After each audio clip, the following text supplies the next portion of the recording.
Oda, Oda, c'est vrai qu'il était passé sur le live, les gars, il nous avait fait un petit big up et tout. C'était mon pote qui était parti le voir, le fameux pote qui était allé au Japon, qui l'a croisé, à qui Oda lui a raconté la fin.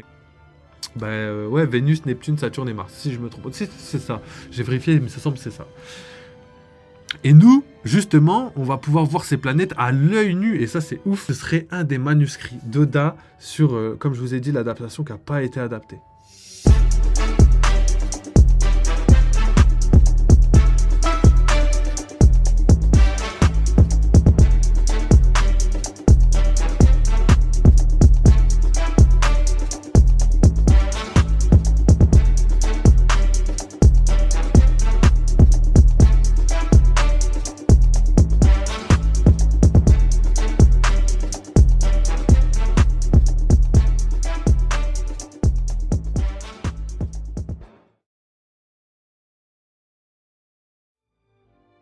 Wesh les gars, comment ça va? Bienvenue pour un nouveau live aujourd'hui, live One Piece. Aujourd'hui petit live détente, j'ai vu que vous avez bien kiffé la dernière vidéo que j'avais faite sur les petites théories que je récupère un petit peu sur le net, des petites théories qui traînent et tout, on va les analyser, les décortiquer, donner notre avis là-dessus et on va discuter de tout ça. Donc wesh tonton Marc, comment tu vas? La forme ou quoi mon ref? Installe-toi bien et let's go, hein. Là, je pense qu'on va y aller directement, comme ça on perd pas de temps. Je reviens sûrement tout à l'heure pour un live jeu vidéo, donc on va essayer d'aller vite. J'ai quand même pas mal de contenu à vous, à vous donner. Je pense que ça va vous faire kiffer, pardon. J'ai encore raté le live avec Oda. Sérieux? Quel live? Raté le live avec Oda. Attends. Le dernier live. Non, t'étais là le dernier live, non? Sur One Piece, t'étais là, non? Il me semble que t'étais là, c'était le petit live sur Akira Toriyama qui nous a quitté encore un petit big up, un petit hommage à ce GOAT qui nous a donné tout ce qu'on connaît de l'univers des mangas aujourd'hui. Ok, donc let's go, commençons les gars, on commence direct. Théorie One Piece, donc on va analyser, j'en ai je sais pas combien là, j'en ai pas loin d'une dizaine, ouais je crois que j'en ai 9 ou 10.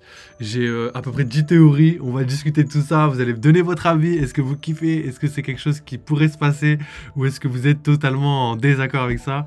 J'ai hâte d'avoir votre avis les gars, parce que il y a des trucs assez drôles, il y a des trucs pas mal.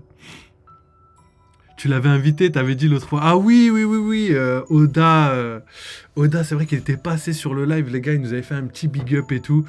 C'était mon pote qui était parti le voir, le fameux pote qui était allé au Japon, qui l'a croisé, à qui Oda lui a raconté la fin. Et quand je lui ai raconté, il m'a dit. Quand je lui ai raconté ma propre fin, il m'a dit que franchement c'était ça. Oui, effectivement, il m'a ramené Oda et tout. On a fait un petit live et tout, mais c'est sur sa chaîne en fait. C'est pas sur notre chaîne parce que je voulais le ramener, mais Franchement, c'est ça. vous savez, c'était long et tout, vous avez capté.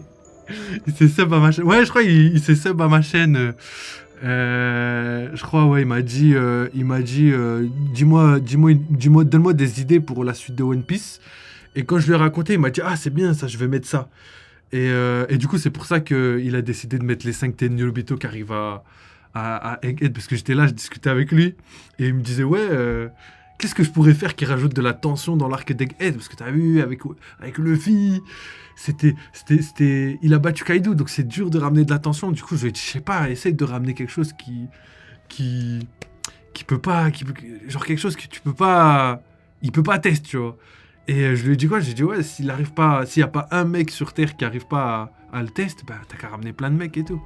Après il m'a dit ah ouais, je me demande qui je pourrais ramener. Et moi je lui ai dit, les gars, t'as juste à prendre le Gorosei au complet, c'est bien aussi. Hein. Je pense que ça pourrait, les fans ils kifferaient et tout. Et quand il a dit ça, il a dit ah franchement légendaire. Je crois que je vais faire ça dans le prochain chapitre. Et voilà pourquoi on a cette petite révélation. Donc voilà les gars, en direct live de la tête d'Oda. On a toutes les infos et tout. Les gars, n'hésitez pas à follow parce que c'est ici que vous aurez la vérité parce qu'on connaît l'auteur les gars. On connaît l'auteur. Tout s'explique. Il a mis la cloche, ouais, il active les notifications et tout. Il m'a dit d'autres tes bayo et moi je lui ai dit si c'est ça. Et après voilà on a fait un petit truc et tout. D'ailleurs n'hésitez pas à me donner des théories, je lui donnerai comme ça. Peut-être qu'il va s'inspirer et tout, tu vois. Oda c'est un mec humble, tu vois. Même si c'est un génie, il aime bien s'inspirer de choses de petits gars comme nous, tu vois. Donc voilà. Voilà, c'est le making of de One Piece, les gars. Vous avez tout le making of. Ok, les gars, donc c'est parti pour les petites théories. Parce que malheureusement, il nous a pas donné toutes les infos, hein, même si on l'a aidé à faire son manga Oda. Il nous a pas donné toutes ces infos. Donc, on est quand même obligé de faire le taf. T'as capté? Faut qu'on mate les théories des The Gaimon. The Gaimon, d'ailleurs, très bon gars. C'est un gars qui est venu, qui est sur le Discord d'ailleurs. C'est un gars, il est à fond dans One Piece et tout, un peu comme nous. Il taffe d'arrache-pied et tout. Il taffe toute la night et tout. Hein. C'est vraiment quelqu'un de bien, tu vois, en mode. Il fait des théories, il est cool et tout, tu vois. C'est, je dirais, une connaissance du bon vieux H. Et du coup, il l'a fait ramener sur le Discord et tout. Et du coup, ouais, franchement, lui, il a des bonnes théories et tout. Je crois qu'on l'a déjà analysé une fois sur la chaîne. Si je me trompe pas, c'est toi, Tonton Bar, en plus, qui nous avait dit ça. Je pense que tu nous as dit, Matt, cette théorie, elle est pas mal. C'était une théorie avec Brooke. Et du coup, potentiellement un jour, d'ailleurs, s'il passe par là, on sait jamais. Si un jour il veut faire quelque chose et qu'il n'hésite pas, juste à cause de mon emploi du temps de malade mental, faut que ce soit un truc prévu, genre en une journée et tout, parce que je me suis fait inviter par un petit streamer qui voulait justement, enfin, un petit youtubeur qui voulait justement discuter enfin, faire un projet et tout. Il voulait inviter plein de petits streamers comme ça et faire en sorte de créer un événement récurrent, c'est-à-dire tous les soirs vous vous rejoignez pour participer à une sorte... j'ai pas envie de spoil, je sais pas si c'est fait ou pas, tu vois, donc... mais en gros, participer à un événement et tous les soirs on devait être là et tout, et moi je peux pas les gars, déjà gros, je dis j'arrive à 21h15, il est 21h30, gros, si j'arrive là-bas pour lui, il va péter les plombs. Surtout que là il y a plein d'enjeux et tout, du coup j'étais obligé de refuser, mais je lui ai proposé de faire quelque chose... très bientôt. C'était pas les yeux de Gaimon, mais potentiellement plus tard, tu vois, il est sur le Discord, donc j'hésiterai pas, tu vois. Là, j'ai trop de projets en cours dans ma tête, là. Faut que je me vide la tête, que j'arrive à avoir un rythme posé quelques jours devant moi pour créer un nouveau concept pour faire ça. Parce que là, j'ai 2 nouveaux concepts qui vont arriver. Et là, ça, c'est vraiment... déjà, le concept Pimento, là, c'est n'importe quoi. Je suis encore sur le montage, là. Hier, travaillé 6 heures pour monter. C'est d'ailleurs pour ça que j'ai pas live.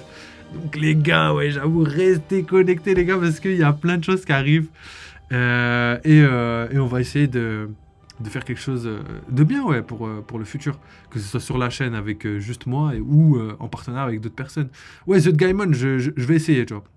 On est connecté, mais de loin. On n'est pas connecté proche non plus. On verra, tu vois. C'est pas impossible. Ça dépend de lui, en fait. S'il trouve le temps, si... je sais que c'est un bosseur, donc... faut juste qu'on s'accorde là-dessus. Et nous, la team, faut qu'on redore notre blason sur Twitch. Qu'on ait une commu grandissante. Donc, n'hésitez pas à envoyer de la force. N'hésitez pas à follow, les gars. Il y a plein de trucs qui arrivent. Donc, accrochez-vous bien. Donc, voilà. En tout cas, big up à Les Yeux de Gaimon. Big up à Sunny D Live aussi. On l'invitera aussi. J'aimerais bien faire un truc avec lui. Big up aussi, il y a plein de gens, Itawaru aussi qui est sur le Discord, il y a plein d'autres personnes. Donc n'hésitez pas les gars à follow, à donner de la force à tout le monde les gars. Je pense qu'ils ont travaillé dur et qu'ils le méritent tous. Donc faites les gars, faites hein. Faites ce qui vous semble juste. Donc let's go. Là c'est vraiment le début de la vidéo les gars. Aujourd'hui, petit live théorie. On va pas faire une théorie, une grosse théorie sur un gros sujet de One Piece, mais on va traiter plutôt une dizaine de petites théories qui traînent là sur le réseau et tout, là, qui me font des fois doucement sourire et des fois me font réfléchir un peu quand même. Donc on va essayer de discuter de tout ça. Et franchement, il y a des trucs vraiment carrés, des trucs pas mal. Et je pense que le truc le plus ouf qu'il faudrait qu'on analyse aujourd'hui, on va le faire en premier. Il y a un autre truc ouf, mais que j'ai gardé à la fin. Mais là, le premier truc, je pense que là, c'est quelque chose qui est assez marrant et en même temps assez ouf si c'est vraiment vrai. Tu vois, c'est vraiment quelque chose de colossal. Donc, let's go. Donc, juste pour un petit rappel, en rapport avec la théorie que je vais vous citer, dans le dernier scan, il y a eu donc la réunion de tous les Gorosei à Egghead, comme je vous l'ai dit, hein, c'est la petite théorie qu'on a donnée à Oda et qui nous a dit ah franchement je valide Totte Bayo. Il m'a dit comme ça vraiment. Hein. Et là du coup on a justement une théorie qui va dans ce sens mais avec quelque chose de entre guillemets bien plus ouf. Vous verrez pourquoi. Donc let's go pour la première théorie.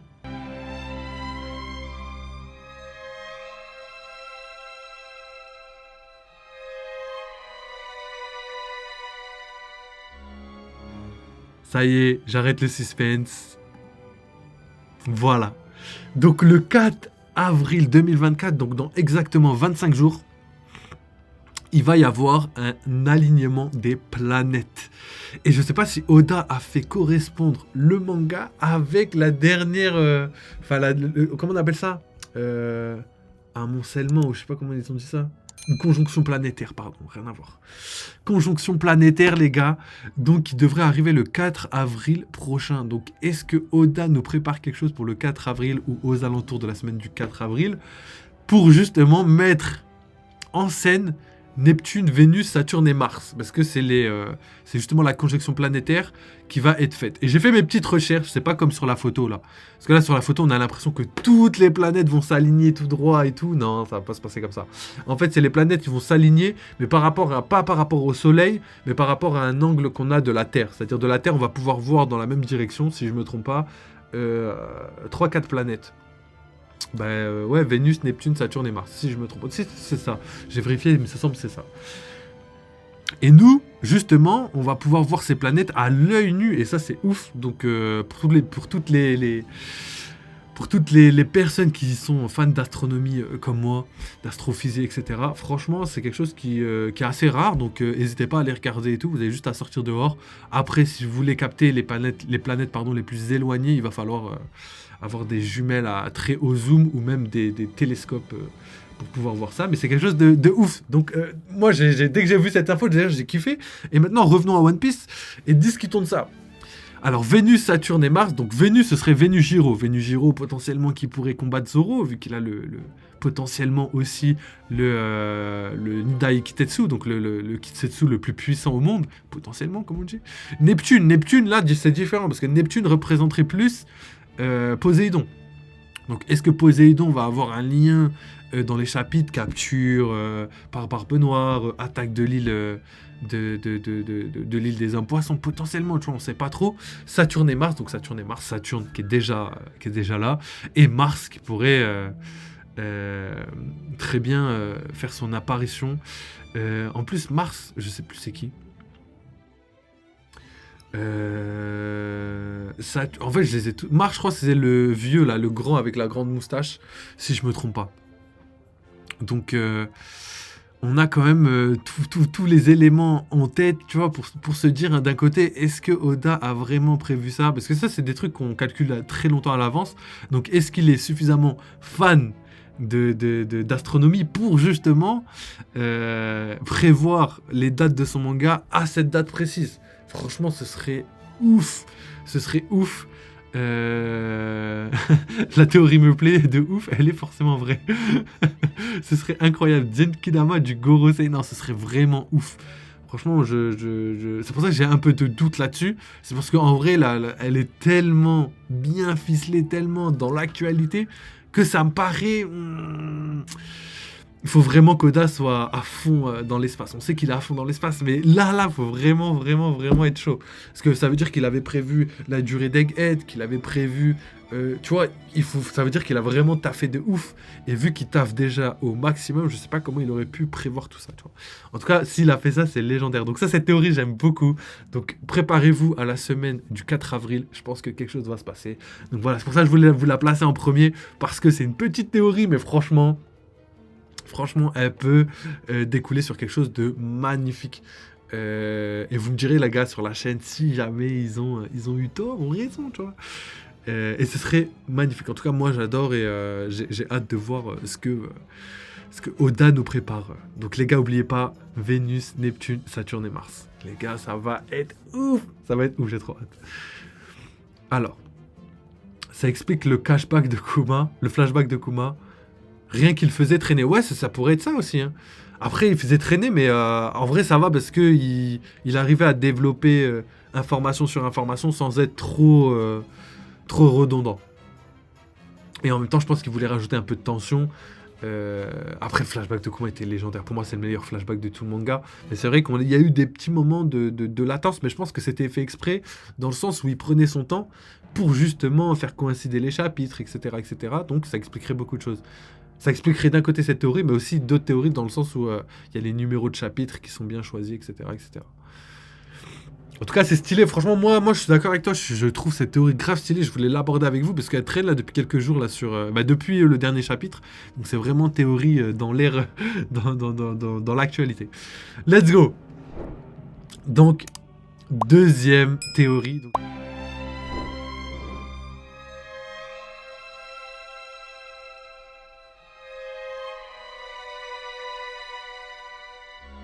il y a un TikToker qui a rassemblé des. Attends, je vais vous envoyer le airdrop pour que vous puissiez avoir la photo avec moi.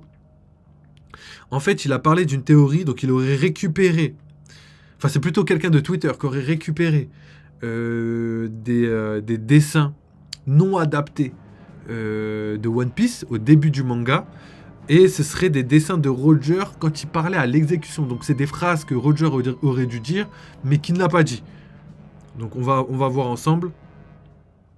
Je vous montrerai les images, comme ça vous les aurez en face de vous. Et en même temps, on va pouvoir regarder ça ensemble et vous me donnerez votre avis parce que c'est quelque chose... Moi, je trouve que c'est quelque chose de ouf. Ok. Donc l'image est là, bougez pas. Donc voilà l'image en question. J'espère que vous êtes bien accrochés parce que c'est quand même... Je taffe les gars, je cherche partout, hein, n'importe quel réseau social. Genre que je sois sur Twitter, j'essaye de scruter au max. Là en ce moment je me mets à fond sur TikTok parce que j'ai l'impression qu'il y a des théories un peu loufoques et j'aime bien. Et sinon sur YouTube je fais que mater pour vous rapporter le meilleur contenu possible. Évidemment c'est pas du contenu copié comme il y a beaucoup de gens qui aimeraient le faire croire. C'est du contenu que je travaille moi-même et que j'analyse pour vous donner la version la plus plausible des choses en rapport avec les informations données dans le manga. En vrai, ça taffe dur de ouf. Comme je vous ai dit hier, taffe de 6 heures sur la vidéo Pimento parce que on fait aussi du divertissement. On fait pas que de la théorie. En tout cas, moi, ce que je préfère, c'est faire de la théorie. Mais je sais que vous, ce que vous préférez, c'est un peu de divertissement. Et j'espère que la vidéo Pimento va vous faire kiffer parce que franchement, j'ai bossé comme un ouf. Et quand je la regarde, je suis mort de rire. Donc, je sais pas si ce sera pareil pour vous. Donc, c'est neuf. Franchement, c'est neuf. Là, les gars, je vous dis, je bosse nuit et jour. Nuit et jour. Alors, ça taffe dur ici. C'est pas le mon corps MDR. J'aurais pas dû dire les... J'aurais pas du tout dit... J'aurais pas du tout dû lire. Voilà la phrase compliquée. Ce petit message. Ok, je vous mets la petite capture. Donc voilà, c'est un petit tweet de Sandman, je connais pas du tout. Et ce serait un des manuscrits d'Oda sur, comme je vous ai dit, l'adaptation qui n'a pas été adaptée. Donc déjà ici, on voit Roger qui parle pendant l'exécution. Ici, on a le chapeau de Luffy, etc. Donc c'est des informations qui n'ont pas été adaptées. Je pense pas que toutes ont quelque chose à voir. Mais là, on a un fruit du démon qui est énorme. Là, je sais pas à quoi ça sert. J'ai un fruit du démon de cette taille-là. Peut-être c'était les fruits au début et maintenant ils ont changé. Je sais pas du tout les gars. Mais nous, ce qui va nous intéresser, c'est l'information que je vous ai donnée par rapport à Roger. Roger a prononcé une phrase importante qui dit, qui n'a pas été adaptée évidemment. Et la phrase dit, avec ce One Piece. Vous vous rappelez hein, des fameuses phrases One Piece, je vous le laisse si vous voulez, je l'ai caché quelque part dans ce monde, trouvez-le, etc., etc. Et là, il y a une phrase qui n'a pas été adaptée, et cette phrase, c'est avec le One Piece, vous pourrez vous acheter le monde entier. Donc je sais pas pourquoi cette phrase n'a pas été adaptée. Est-ce que c'est parce que Oda a décidé finalement que cette phrase n'avait pas sa place dans le manga parce qu'elle était incohérente par rapport à ce qu'il a voulu développer après? N'oubliez pas que quand il a écrit cette phrase, c'était avant, on était à East Blue, hein, c'était avant tout le développement de One Piece. Donc forcément, il y avait des trucs qui allaient changer, etc. Donc est-ce que cette phrase, c'est juste une phrase achetée à la poubelle? Ou est-ce que c'est une phrase qui, potentiellement, donnerait des infos sur One Piece. Et comme je l'ai dit, l'info qui a été donnée là dans ce petit encadré, c'est que cette info, qui découle sur une théorie, cette théorie c'est qu'en fait, le One Piece et le rêve de Luffy et de Roger pourraient coïncider tous les trois et que ce serait quelque chose comme acheter le monde, en gros. En gros, le rêve de Luffy s'apparenterait à il aimerait acheter le monde, quelque chose dans ce genre-là, tu vois. Ça me semble un peu gros. Personnellement, si je donne mon analyse, je pense sincèrement que c'est quelque chose qui a été retiré parce que Oda a décidé de garder le secret là-dessus. Et même si c'est pas du tout le rêve de Luffy, parce que c'est cette théorie qu'on analyse actuellement, moi, c'est pas ce que je crois. Mais ça peut être aussi une information du genre le One Piece est tellement. euh, euh, comment on dit déjà ouais, je perds mes mots. Le One Piece est tellement euh, inestimable. Ouah, mot simple, difficile à trouver. Le One Piece est tellement inestimable que c'est quelque chose qui, euh, qui pourrait acheter jusqu'à le monde entier, tu vois. Donc c'est quelque chose ouais, d'une valeur inestimable. Donc peut-être que c'est dans ce sens-là que Oda voulait mettre cette phrase. Peut-être aussi que la traduction par rapport à ce qui a été dit était un peu différente de ce que ça reflète en japonais. Donc théorie à prendre avec des pincettes. Mais du coup, pour conclure avec cette théorie, c'est un mec de TikTok qui avait dit que le rêve de Luffy pourrait être acheter le monde, parce que acheter le monde, c'est quelque chose qui va en contradiction avec enfin, qui va en adéquation plutôt avec ce que les Mugiwara ont pensé quand Luffy a annoncé son rêve, le fait que Sabo rigole, Ace rigole, tu vois, ça correspondait, mais moi, je suis pas fan. Je suis pas fan. La seule information que je peux vous donner sur le One Piece, enfin en tout cas sur le rêve de Luffy en rapport avec le One Piece, c'est que Luffy, il a dit je veux devenir, et après il a pas fini sa phrase, donc ça pourrait être quelque chose qu'il veut devenir. Mais après ça marche avec ça. Parce qu'il peut dire je veux devenir l'homme qui achète le monde entier. Ça marche aussi, tu vois, on peut faire dire n'importe quoi de cette phrase, mais ça peut aussi aider, donc je vous donne cette petite info, je pense qu'elle peut servir. Je crois que je l'avais déjà donné plusieurs fois. Donc voilà pour cette petite théorie, donc si on analyse en profondeur, personnellement, j'y crois pas. Hein. Comme je vous l'ai dit, on est à East Blue, on est tout au début de One Piece. C'est quelque chose que même si Oda avait déjà sa fin à cette époque-là, c'est quelque chose il aurait très bien pu revenir sur ses pas parce que il n'a pas envie. Il avait pas envie de le mettre dans ce manga parce que ça correspond pas au reste, tu vois, tout simplement. Roger, ce gros capitaliste. En tout cas, Roger, ça pourrait correspondre parfaitement. C'est juste le rêve de Luffy, acheter le monde. Acheter toute la nourriture du monde, peut-être. Tu vois, il m'aurait dit ça, j'aurais dit, ah, ok, ah ouais, ça c'est pas mal. Ah, ça c'est pas mal. Ça c'est pas mal, tu vois, parce que ça va dans le mindset de Luffy, mais acheter le monde, wesh, qu'est-ce qu'il va faire avec des caillasses, Luffy? Il s'en bat les steaks, je crois. Hein. Lui, ce qu'il aime, c'est l'aventure, hein, c'est la bouffe, l'aventure, c'est tout. Le reste, et c'est Nakama évidemment, mais le reste, il aime pas trop.